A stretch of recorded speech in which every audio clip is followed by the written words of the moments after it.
আমাদের মনোনয়ন বৈধ হওয়ার পর যে আনন্দ হবার কথা, উচ্ছ্বাস থাকবার কথা, সেটা আমরা করতে পারছি না।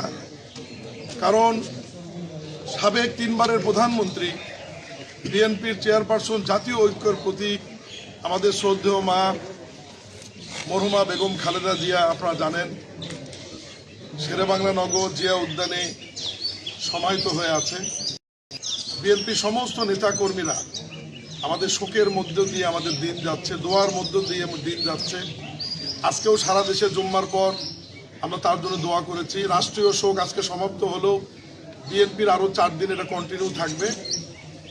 আমি মহান রব্বুল আলমিনের কাছে আমাদের এই মহান নেত্রী, যার জানাজা রেকর্ড ভাঙা লোক হয়েছিল, মহান আল্লাহ তাকে যে বেহেশতের উচ্চতম মাকাম দান করেন, এই দোয়া করি।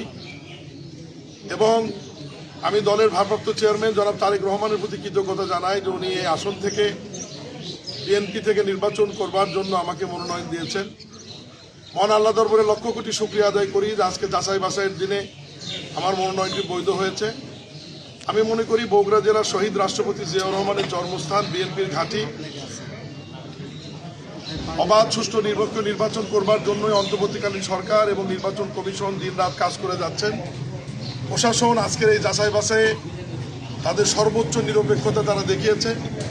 এই জন্য আমি রিটার্নিং অফিসার সহ সংশ্লিষ্ট নির্বাচনে যারা বগুড়ার দায়িত্বে আছেন তাদের প্রতি কৃতজ্ঞতা এবং ধন্যবাদ জানাই।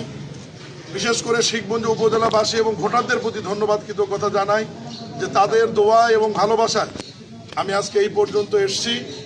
এবং আমি দলের সমস্ত নেতা কর্মীদেরকে সাথে নিয়ে আগামীতে যে নির্বাচন হবে, এই নির্বাচনে আমি বৈতরণী পার হতে চাই। আমি সম্মানিত সাংবাদিক ভাইদের সহযোগিতা চাই। আপনাদের মাধ্যমে যারা এখানে আসেনি, আরও electric media, print media, social media যারা রয়েছেন, তাদের কাছ থেকে আমি দোয়া এবং সহযোগিতা চাই। এবং ধানের শীষ নিয়ে সদর আসনে বিএনপির ভারপ্রাপ্ত চেয়ারম্যান জনাব তারেক রহমানের পরেই আমি সর্বোচ্চ ভোটে আল্লাহ রহমতে নির্বাচিত হয়ে শিখগঞ্জের আসনটি বিএনপিকে উপহার দেব ইনশাআল্লাহ।